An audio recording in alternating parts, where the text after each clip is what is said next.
दोस्तों क्या हो अगर एक ही दिन में एक इंसान को पता चले कि उसकी बीवी और उसकी गर्लफ्रेंड दोनों एक साथ प्रेग्नेंट है। जी हाँ, आज की कहानी जैस की है जो अपनी शादीशुदा जिंदगी से परेशान होकर डिवोर्स लेने की तैयारी कर रहा था। लेकिन किस्मत का खेल देखिए, एक तरफ उसकी बीवी प्रेग्नेंट हो जाती और दूसरी तरफ उसकी नई नेवेली गर्लफ्रेंड भी खुशखबरी सुना देती है। अब एक प्रेग्नेंट बीवी, एक प्रेग्नेंट गर्लफ्रेंड और गर्लफ्रेंड का खूंखार गुंडा भाई, इन सब से जैज अपनी जान कैसे बचाएगा और कैसे इस अतरंगी मुसीबत से निकलेगा, चलिए देखते हैं आज की कहानी में। कहानी की शुरुआत में जसमिंदर और उसकी पत्नी बानी एक मैरिज काउंसलर के ऑफिस में दिखाई देते हैं। दोनों की शादी को 5 साल हो चुके हैं, लेकिन अब वो दोनों एक दूसरे से डिवोर्स लेना चाहते हैं। कोर्ट ने डिवोर्स से पहले उन्हें आखिरी बार अपने रिश्ते को एक मौका देने के लिए काउंसलर के पास भेजा है। काउंसलर का सवाल होता है कि क्या वो एक दूसरे से प्यार करते हैं, तो दोनों कहते हैं हाँ, प्यार तो बहुत है, लेकिन असली परेशानी ये है कि जसमिंदर तुरंत बच्चा चाहता है, जबकि बानी अभी मां नहीं बनना चाहती। उसका कहना है कि वो बाद में बच्चे के बारे में सोचेगी। इस बात पर दोनों के बीच भयंकर झगड़ा शुरू हो जाता है और बानी गुस्से में सेशन छोड़कर चली जाती है। इसके बाद कहानी पास्ट में जाती है, जहाँ दिखाया जाता है कि बानी और जसमिंदर की पहली मुलाकात कैसे हुई। एक दिन बानी अपनी सहेलियों के साथ जीप से कहीं जा रही थी। रास्ते में सामने से जसमिंदर अपनी कार लेकर आ जाता है। दोनों में से कोई भी अपनी गाड़ी पीछे हटाने को तैयार नहीं होता। जसमिंदर को लगता है कि वो अपनी जिद से बानी को झुका देगा, लेकिन बानी अलग ही लेवल की निकली। वो इतने तेज स्पीड में गाड़ी चलाती है कि जसमिंदर की कार को एक झटके में साइड करके निकल जाती है। जसमिंदर को गुस्सा आने के बजाय बानी का ये एटीट्यूड बहुत पसंद आ जाता है। फिर सीन एक समंदर के किनारे चल रही डेस्टिनेशन वेडिंग में शिफ्ट होती है। वहाँ जसमिंदर उर्फ जैस और उसका दोस्त गुरु फोटोग्राफी कर रहे थे। वहाँ जैस की मुलाकात फिर से बानी से होती है। जैस तुरंत उसके साथ फ्लर्ट करने लगता है और उसकी सुंदर सुंदर तस्वीरें खींचने लगता है। तभी दूल्हे की एंट्री होती है, जो थोड़ा मोटा सा और क्यूट था। वो अपने शरीर को लेकर थोड़ा झिझक रहा था, लेकिन जैस उसे मोटिवेट करके उसका कॉन्फिडेंस बढ़ा देता है। इसके बाद जब जैस से दुल्हन की फोटो खींचने को कहा जाता है, तो वो देखता है कि तैयार होकर सामने से बानी आ रही है। जैस को लगता है कि ये शादी बानी की ही हो रही है। ये सोचकर जैस घबरा जाता है और वो सीधा बानी के पास भागकर जाता है। वो उससे कहता है, कहाँ तुम और कहाँ वो लड़का। बानी मजाक में कहती है, क्यों, वो तो काफी क्यूट है। इस पर जैस तुरंत बोल पड़ता है, क्यूट तो बलराज का बेटा भी है। बानी पूछती है, बलराज कौन? तो जैस कहता है, मेरे पापा। बानी वहां से कुछ बातें बनाकर निकल जाती है। इसके बाद जैस अपने दोस्त गुरु के पास जाकर दुखड़ा रोने लगता है, यार मेरी तो लव स्टोरी शुरू होने से पहले ही खत्म हो गई। मैं कितना हैंडसम और क्यूट हूँ, फिर भी उसने मुझे रिजेक्ट कर दिया। इस पर गुरु चुटकी लेते हुए कहता है, तुझे पता है शादी के बाद वो लोग 15 दिनों के लिए हनीमून पर जा रहे हैं। ये सुनते ही जैस का दिमाग घूम जाता है और वो दूल्हे का हनीमून खराब करने का प्लान बनाता है। जैस वॉलीबॉल मैच में चला जाता है और जानबूझकर दूल्हे को निशाने पर रखकर बॉल मार मार कर उसकी हालत खराब कर देता है। तभी वहाँ असली दुल्हन भागते हुए अपने होने वाले पति के पास आती है। ये देखकर जैस और गुरु राहत की सांस लेते हैं। उन्हें समझ आ जाता है कि बानी की शादी नहीं हो रही थी, वो गलत फहमी में थे। जैस खुशी के मारे नाचने लगता है, क्योंकि उसे लगता है कि उसका चांस अभी भी बाकी है। दरअसल जब जैस और बानी बात कर रहे थे, तब बानी उस छोटे बच्चे की बात कर रही थी जो फोटो खींच रहा था, जबकि जैस को लग रहा था कि वो दूल्हे की बात कर रही है। गलतफहमी दूर होने के बाद जैस तुरंत बानी के पास पहुंचता है, जहां वो ड्रिंक कर रही थी।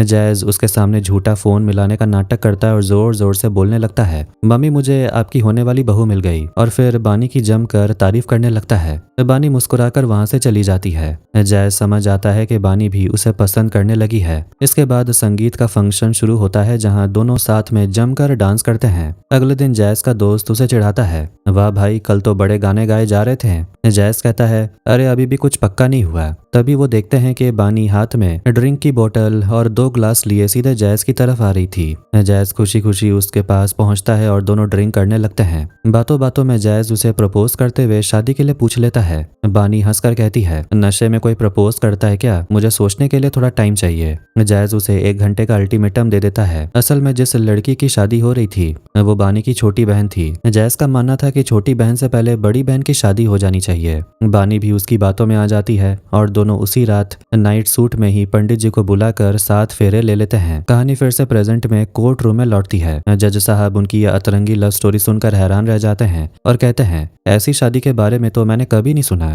फिर क्या हुआ, क्या बानी के घर वाले मान गए? जायज बताता है, नहीं सर, जब उसके घर वालों को पता चला तो उन्होंने मेरी बहुत पिटाई की, यहाँ तक कि बानी के हिस्से के थप्पड़ भी मैंने ही खाए। उनके परिवार ने हमसे सारे रिश्ते तोड़ लिए, लेकिन फिर भी मैं बानी के साथ खड़ा रहा। जज साहब बानी से पूछते हैं, जब ये तुमसे इतना प्यार करता है तो तुम डिवोर्स क्यों चाहती हो? क्या ये तुम्हारे साथ मारपीट करता है? बानी कहती है, नहीं। जज पूछते हैं, तो फिर दिक्कत क्या है? बानी बताती है, सर ये हर वक्त सिर्फ बच्चे की रट लगाए रहता है, जो मैं अभी नहीं चाहती। इस पर जायज दर्द बयां करता है, सर मैंने 5 साल तक क्या क्या झेला सिर्फ मैं जानता हूँ। जब भी मैं इसके करीब जाता हूँ ये मेरे हाथ में प्रोटेक्शन का पैकेट थमा देती है। मुझे भी बच्चा चाहिए। क्या अपने प्यार से बच्चा मांगना कोई गुनाह है? बानी अपनी सफाई में कहती है, एक परफेक्ट बच्चे के लिए एक परफेक्ट माँ की जरूरत होती है। मैं अभी एक बड़ी कंपनी की CEO हूँ और मेरा फोकस करियर पर है। मैं अभी मेंटली और फिजिकली बच्चे के लिए तैयार नहीं हूँ। लेकिन जायज जबरदस्ती जिद करता है। इसी वजह से हमारे बीच दूरियां बढ़ गई हैं और अब मेरे लिए साथ रहना मुमकिन नहीं। सब कुछ सुनने के बाद जज बोलते हैं, ठीक है, आप दोनों को फिलहाल 6 महीने का वक्त दिया जाता है। इस दौरान आप अलग रहकर सोचिए कि आपका फैसला सही है या नहीं। रात को बानी अपना सामान पैक कर रही होती है।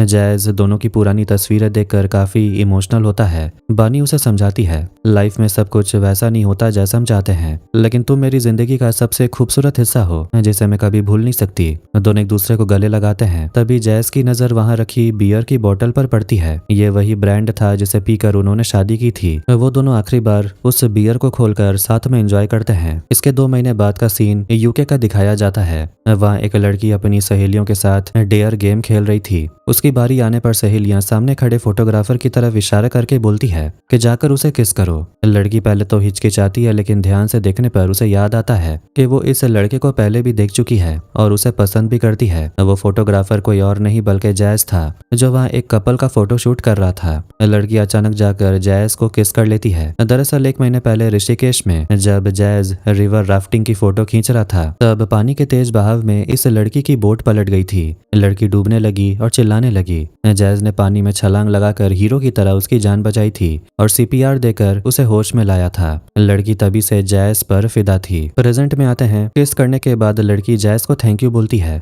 और जाते जाते जमीन पर एक नोट गिरा देती है। जैस जब नोट उठाता है तो उस पर एक एड्रेस लिखा था और रात 9 बजे मिलने का टाइम। रात को वो लड़की एक बार में फुल एंजॉय कर रही होती है और डांस फ्लोर पर अकेले डांस करके धूम मचा देती है। तभी वहां पर जैस पहुंचता है और गिटार बजाते हुए उसके साथ फ्लर्ट करने लगता है। लड़की उसे पूछती है, पहले बताओ तुम सिंगल हो या नहीं? जैस तुरंत बोल देता है, हाँ मैं तो एकदम सिंगल हूँ। इसके बाद लड़की एक और नोट पर कुछ लिखकर वेटर के पास छोड़ देती है। जैस वेटर से वो नोट छीन लेता है जिस पर लिखा ठिकाना देखकर वो सीधे उसके घर पहुंच जाता है। वहाँ इतना बड़ा आलीशान घर देखकर जैस हैरान रह जाता है। तभी उसके पीछे एक काला कुत्ता पड़ जाता है। जैस अपनी जान बचाकर भागता है और किसी तरह घर के अंदर घुस जाता है। ढूंढते ढूंढते वो लड़की के बेडरूम में पहुंच जाता है और उसके कपड़ों को छूकर देखने लगता है। तभी वहाँ बंदूक लिए रंधावा नाम का एक खूंखार बंदा धमकता है। वो जैस पर बंदूक तान देता है और धमकाने लगता है कि वो उनके घर में कैसे घुसा। तभी वहाँ पर वही लड़की आती है जिसका नाम प्रीत था। रंधावा असल में प्रीत का बड़ा भाई था जो अपनी बहन को लेकर बहुत ज्यादा प्रोटेक्टिव था। जैस डर कर प्रीत के पीछे छिप जाता और कहता है, तुम्हारी बहन ने ही मुझे एड्रेस देकर बुलाया था। रंधावा भड़क कर बोलता है, बुलाया था तो सीधे बेडरूम में घुस जाएगा और उसके कपड़े को क्यों छू रहा था? प्रीत अपने भाई को रोकते हुए बोलती है, भैया ये वही लड़का है जिसने ऋषिकेश में पानी में डूबने से मेरी जान बचाई थी। ये सुनकर भी रंधावा का गुस्सा शांत नहीं होता कि कोई लड़का रात में उसकी बहन के कमरे में कैसे आ गया। तब प्रीत अपने भाई को मनाते हुए कहती है कि वो जैस से प्यार करती है और जैस भी उसे प्यार करता है, इसलिए वो शादी करना चाहते हैं। ये सुनकर रंधावा शांत होता है। इसके बाद जैस के दिन मजे से कटने लगते हैं और वो बहुत खुश रहने लगता है। एक दिन सुबह जैस अपने कमरे में नहाकर मजे से गाना गाते हुए डांस कर रहा था। तभी अचानक उसके घर की घंटी बजती है। जैस जैसे दरवाजा खोलता है उसके होश उड़ जाते हैं। दरवाजे पर बानी अपना पूरा बैग और सामान लेकर खड़ी थी। जैस हैरान होकर पूछता है, तुम यहाँ क्या कर रही हो? बानी कहती है, क्यों मैं अपने पति के घर नहीं आ सकती? अभी हमारे 6 महीने पूरे नहीं हुए हैं और ना ही हमारा डिवोर्स हुआ है, लेकिन मेरे पास तुम्हारे लिए एक बहुत बड़ी खुशखबरी है जो मैं फोन पर दे नहीं सकती थी। जैस समझ नहीं पाता कि वो क्या कहना चाहती है। बानी बताती है, वही हुआ है जो तुम पिछले 5 साल से चाहते थे। I am pregnant. ये सुनते ही जैस सन रह जाता है और बेवकूफों की तरह पूछता है, बच्चे का बाप कौन है? बानी गुस्से में कहती है, तुम ही हो। सब भूल गए क्या? जैस को जब कुछ याद नहीं आता तो बानी याद दिलाती है, कोर्ट रूम से आने के बाद जब मैं पैकिंग कर रही थी तब तुमने बियर की बोतल खोली थी। उस रात शराब के नशे में तुमने प्यार किया और मैं प्रेग्नेंट हो गई। जैस को तो ये सुनकर खुश होना चाहिए था, लेकिन उसकी तो हवा ही निकल जाती है, क्योंकि वो तो मूव ऑन करके प्रीत के साथ नई दुनिया बसाने का सपना देख रहा था। ऊपर से प्रीत का भाई एक नंबर का गुंडा था। अगर उसे पता चला कि जैस शादीशुदा है और उसकी बीवी प्रेग्नेंट है, डिवोर्स भी नहीं हुआ है, तो वो तो उसे गोली मार देगा। बानी साफ कह देती है कि वो भी इसी घर में रहेगी। तभी जैस के फोन पर प्रीत का कॉल आता है और वो उसे अर्जेंट घर बुलाती है। जैस किसी तरह बानी को बहाना बनाकर भागते हुए प्रीत के घर पहुंचता है। वहां प्रीत बहुत खुश होकर उसे एक प्रेगनेंसी किट दिखाती है जो पॉजिटिव थी। जैस पहले तो समझा कि ये कोरोना टेस्ट है, लेकिन जब प्रीत ने कहा कि मैं प्रेग्नेंट हूँ तो जैस को एक दिन में दूसरा सबसे बड़ा 440 वोल्ट का झटका लगता है। एक ही दिन में दो बच्चों का बाप बनने वाला था, एक तरफ प्रेग्नेंट बीवी और दूसरी तरफ प्रेग्नेंट गर्लफ्रेंड। जैस घबराकर पूछता है, हम तो प्रोटेक्शन यूज कर रहे थे ना? प्रीत कहती है, शायद वो फेल हो गया होगा। जैस मन ही मन खौफ में था, लेकिन ऊपर से खुश होने का नाटक करने लगता है। तभी प्रीत के गुंडे भाई रंधावा को बहन की प्रेगनेंसी का पता चलता है। वो पहले तो जैस को डराता है, लेकिन फिर शादी के लिए मान जाता है। ऐसे ही 2 महीने बीत जाते हैं। एक दिन जैस अपनी बीवी बानी को लेकर चेकअप के लिए हॉस्पिटल आता है। चेकअप के बाद जब वो काउंटर पर बिल भर रहे थे, तभी उसी हॉस्पिटल में प्रीत और उसका भाई रंधावा भी चेकअप के लिए पहुंच जाते हैं। यह देखते ही जैस के हाथ पांव फूल जाते हैं और वो छुपने के लिए सीधे लेडीज वॉशरूम में भाग जाता है। तभी इत्तेफाक से प्रीत भी वॉशरूम में आती है और जैस को वहां देखकर हैरान रह जाती है। बाहर आने पर प्रीत और रंधावा उसे पूछते हैं कि वो वॉशरूम में क्या कर रहा था। जैस तुरंत दिमाग दौड़ाकर झूठ बोलता है, मैं तो तुम दोनों को सरप्राइज देने के लिए पहले से ही हॉस्पिटल में आकर बैठा था। दोनों उसकी बातों में आ जाते हैं और प्रीत बहुत खुश हो जाती है। इसके बाद जैस मास्क पहनकर प्रीत को लेकर उसी डॉक्टर के पास चेकअप के लिए जाता है, ताकि डॉक्टर उसे पहचान न ले। लेकिन चेकअप के दौरान कंपाउंडर जैस का चेहरा देख लेता है। जैस तुरंत उसे बाहर ले जाकर कुछ पैसे देता है और मुंह बंद करा देता है। डॉक्टर बानी और प्रीत दोनों को योगा क्लासेस ज्वाइन करने की सलाह देती है। इत्तेफाक से दोनों एक ही योगा क्लासेस में पहुंच जाती हैं। वहां टीचर कहानी सुनाती है कि पति को घर में कभी अकेला नहीं छोड़ना चाहिए, वरना वो किसी दूसरी औरत के साथ चक्कर में चले जाते हैं। ये बात प्रीत के दिमाग में घर कर जाती है और उसे जैस पर शक होने लगता है। शक के मारे प्रीत बिना बताए सीधे जैस के घर पहुंचती है। दरवाजा खोलते ही जैस के पसीने छूट जाते हैं, क्योंकि घर में पहले से बानी मौजूद थी। अगर दोनों का सामना हो जाता तो वहीं महाभारत मच जाती। लेकिन जैस का बंगला काफी बड़ा था, इसलिए जब एक कमरे से बाहर निकलती तो दूसरी अंदर चली जाती। जैस किसी तरह छुपा छुपा कर मामला संभालता है। प्रीत पूरे घर को चेक करके बाहर आती है और जैस राहत की सांस लेता है। उधर योगा क्लासेस में साथ रहते रहते प्रीत और बानी की पक्की दोस्ती हो जाती है। शाम को दोनों एक कॉफी शॉप में बैठकर बातें करने लगते हैं। तभी बानी जैस को फोन करके पिक करने को बोलती है, लेकिन जैस बहाना बना देता है। फिर प्रीत उसे फोन करके बुलाती है। जैस को क्या पता था कि दोनों एक ही टेबल पर बैठी थी। जैसे ही जैस कॉफी शॉप पहुंचता है, दोनों को एक साथ देखकर उसके होश उड़ जाते हैं। तो वो तुरंत अपनी हुडी खींचता है और किसी का हेलमेट उठाकर सिर पर पहन लेता है। फिर उसी टेबल पर जाकर बैठ जाता है। प्रीत हैरान होकर पूछती है, तुम हेलमेट पहनकर क्यों बैठे हो? जैस बहाना बनाता है और हेलमेट पहने पहने ही कॉफी पीने लगता है। तभी हेलमेट वाले का मालिक आ जाता है और अपना हेलमेट मांगने लगता है। दोनों की कहासुनी हो जाती है, लेकिन जैस किसी तरह बचकर वहां से भाग निकलता है। घर पहुंचते ही जैस को एक और झटका लगता है। उसकी माँ घर आ चुकी थी। जैस पूछता है, मम्मी आप अचानक? माँ कहती है, बानी प्रेग्नेंट है, इस वक्त उसे मेरी जरूरत है, अब मैं यहीं रहकर उसका ख्याल रखूंगी। इसके बाद जैस भागकर प्रीत के घर पहुंचता है। वहां प्रीत अपने भाई रंधावा के सामने रो रही थी कि आज मेरी माँ होती तो इस वक्त मेरा ध्यान रखती।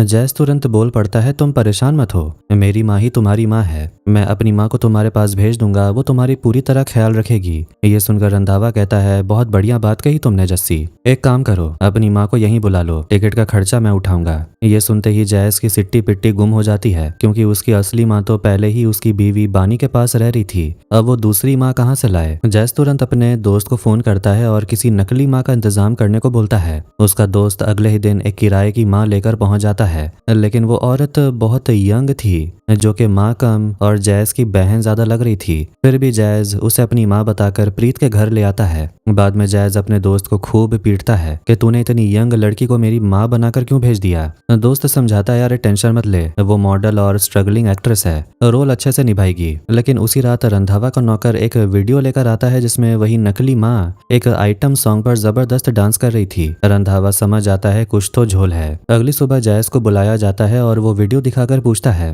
तुम्हारी माँ ऐसे अश्लील डांस क्यों कर रही है? तभी वो नकली माँ घबराकर बोल पड़ती है, मैं इसकी माँ नहीं हूँ। जैस तुरंत दिमाग दौड़ाकर एक फर्जी कहानी बोलता है, दरअसल ये मेरी आंटी है। मेरी माँ के गुजरने के बाद जब मैं छोटा था तो मैंने इनसे कहा था कि आप मेरी माँ बन जाओ। इन्हें मुझ पर दया आ गई और इन्होंने मेरे पापा से शादी कर ली। इसीलिए ये इतनी यंग है और इनका सपना डांसर बनने का था, इसलिए मेरे पापा ने इन्हें रोका भी नहीं। ये इमोशनल कहानी सुनकर रंधावा का शक दूर हो जाता है। ऐसे ही कुछ महीने बीत जाते हैं। जैस किसी तरह दो जगह भाग दौड़ करके दोनों को संभालता रहता है। आखिरकार दोनों की डिलीवरी का टाइम आ जाता है। जैस दोनों को अलग अलग हॉस्पिटलों में भर्ती कराना चाहता था, लेकिन इत्तेफाक से दोनों एक ही डॉक्टर के अंडर थी, इसलिए दोनों को एक ही हॉस्पिटल लाना पड़ता है। हॉस्पिटल में बानी को बेटी और प्रीत को बेटा होता है। जैस एक ही दिन में दो बच्चों का बाप बन जाता है, एक बीवी से और एक गर्लफ्रेंड से। डॉक्टर को जब जैस की इस दोहरी जिंदगी का सच पता चलता है तो जैस उल्टा डॉक्टर को ही ब्लैकमेल कर देता है, क्योंकि डॉक्टर का भी एक नर्स के साथ चक्कर चल रहा था।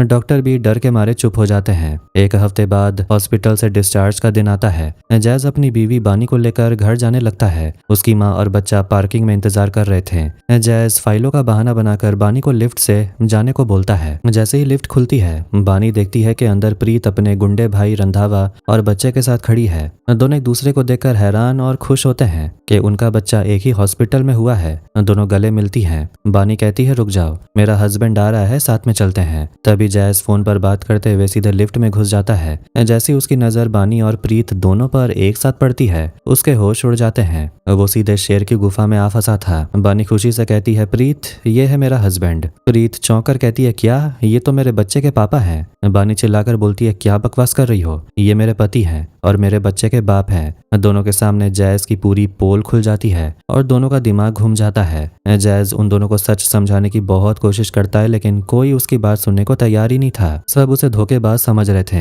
उधर प्रीत के गुंडे भाई रंधावा का खून खौल उठता है और वो अब जैस को जान से मार डालना चाहता है। जैस रहम की भीख मांगता है, पर रंधावा गुस्से में गोली चला देता है। गोली सीधे लिफ्ट के स्विच बोर्ड पर लगती है और रेड लाइट जलते ही लिफ्ट जोर की आवाज से सीधे बीच में ही अटक जाती है। हॉस्पिटल में अलार्म बजने लगता है और भगदड़ मच जाती है। जैसे तैसे लिफ्ट का दरवाजा खुलता है और जैस जान बचाकर ऊपर छत की तरफ भागता है। हॉस्पिटल की छत पर पहुंचकर जैस बदहवास खड़ा था कि तभी उसे अपने स्कूल के दिनों के चपरासी अंकल की बात याद आती है, जिन्होंने कहा था, मुसीबत से भागो मत, डर का सामना करो। जैस हिम्मत जुटाता है और सामना करने का फैसला करता है। तभी रंधावा, प्रीत और बानी और बाकी सब भी छत पर आ जाते हैं। रंधावा बंदूक तान कर चिल्लाता है, मेरी बहन के साथ चीटिंग करने की हिम्मत कैसे हुई? जैस अब चुप नहीं रहता। वो चीख कर कहता है, बानी, इस सब की जिम्मेदार तुम हो। तुमने ही कोर्ट के बाहर कहा था कि मूव ऑन कर लो, हमारे बीच अब कुछ नहीं बचा, इसलिए मैंने प्रीत से प्यार किया, पर मुझे क्या पता था कि तुम प्रेग्नेंट होकर वापस आ जाओगी। बानी कहती है, तो तुम मुझे सच बता सकते थे। प्रीत रोते हुए कहती है, तुमने मुझे क्यों नहीं बताया कि तुम शादीशुदा हो? इसके बाद जैस रंधावा की तरफ मुड़ता है और उसकी पोल खोलना शुरू करता है। मानता हूँ मैंने झूठ बोला, नकली माँ लाया, लेकिन आप उस नकली माँ के प्यार में पड़ गए, उसका क्या? इस उम्र में आप लव स्टोरी चला रहे हैं तो क्या मेरी गलती है? तभी वो नकली माँ रसमलाई रंधावा को गले लगा लेती है और मानती है कि उसे सच में रंधावा से प्यार हो गया है। इसके बाद जैस रंधावा के बॉडीगार्ड की पोल खोलता है कि उसका चक्कर उनके घर की दूसरी लड़की के साथ चल रहा है। बॉडीगार्ड की गर्लफ्रेंड तुरंत सामने आकर बोलती है, इन्हें मत मारो, मैं इनके बच्चे की माँ बनने वाली हूँ। हद तो तब हो जाती है जब वहाँ हॉस्पिटल का डॉक्टर गुलाटी अपनी नर्स गर्लफ्रेंड के साथ छुपकर रोमांस करने छत पर आ जाता है। जैस उसे भी पकड़ लेता है और सबको दिखाता है, ये देखिए, इस उम्र में बीवी के होते हुए नर्स के साथ चक्कर चला रहा है। नर्स मुस्कुराकर कहती है, और मैं इनके 3 बच्चों की माँ बनने वाली हूँ।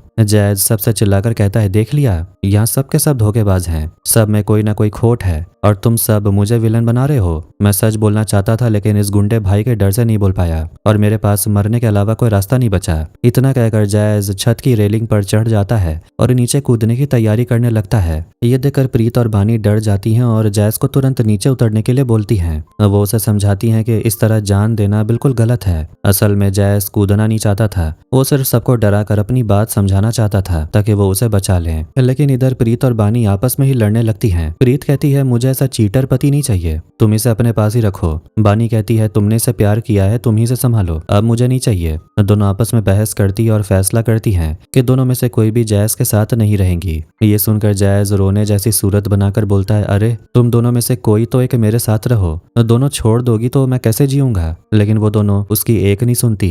रंधावा गुस्से में आकर आसमान में गोली चला देता है। गोली की आवाज से वहां आसपास उड़ रहे परिंदे घबरा जाते हैं। एक दो पक्षी जैज के पास से गुजरते हैं, जिससे उसका बैलेंस बिगड़ता है और वो छत से नीचे गिर पड़ता है। सबकी चीख निकल जाती है, लेकिन किस्मत से नीचे बच्चों का एक बड़ा सा हवा वाला खिलौना रखा था। जैज सीधे उसी पर जाकर गिरता है और उसकी जान बच जाती है। वो भगवान का शुक्रिया अदा करता है कि आज वो मरने से बच गया। इसके बाद कहानी आगे बढ़ती है। जैज अपने दोनों बच्चों को विदेश में छोड़कर वापस इंडिया आ जाता है। वो बहुत उदास था क्योंकि उसने एक ही झटके में अपनी बीवी और गर्लफ्रेंड दोनों को खो दिया। उसका दोस्त उसे संभालता है। तभी वहां दिया नाम की एक खूबसूरत लड़की आती है। जैज पहले तो उसे पहचान नहीं पाता, लेकिन फिर दिया बताती है कि वो उसकी स्कूल क्लासमेट है जो उस पर क्रश रखती थी। जैज पहचान कर खुश हो जाता है और दोनों गले मिलते हैं। तभी दिया एक लड़के को बुलाती है और बोलती है, ये मेरा फियांसे है, हमारी शादी में जरूर आना। ये सुनते ही जैज का चेहरा उतर जाता है, लेकिन अगले ही पल दिया हंसकर कहती है, अरे मजाक कर रही थी, ये तो मेरा भाई जैसा दोस्त है। जैज की जान में जान आती है। दोनों एक दूसरे को पाकर बहुत खुश होते हैं और नई शुरुआत करने का फैसला करते हैं। जैज जब दिया के साथ डेट पर जा रहा था तो वो उसे कहता है कि वो पूरी तरह सिंगल है। उसका दोस्त टोकता है, अरे भाई सच तो बता दे कि तेरे दो बच्चे भी हैं। लेकिन जैज उसकी बात अनसुनी कर देता है और फिर से झूठ बोलकर नया रिश्ता शुरू कर देता है। जैज का सुधरना नामुमकिन था। इसी मजेदार मोड़ के साथ ये कहानी यहीं खत्म होती है। दोस्तों, जैज जैसी गलती बिल्कुल आप मत करना, वरना लेने के देने पड़ जाएंगे। वैसे आपको ये मजेदार स्टोरी कैसी लगी, कमेंट करके जरूर बताना। वीडियो पसंद आया वीडियो को लाइक कर दें और चैनल को भी सब्सक्राइब कर दें। मिलते हैं नेक्स्ट वीडियो में। Take care.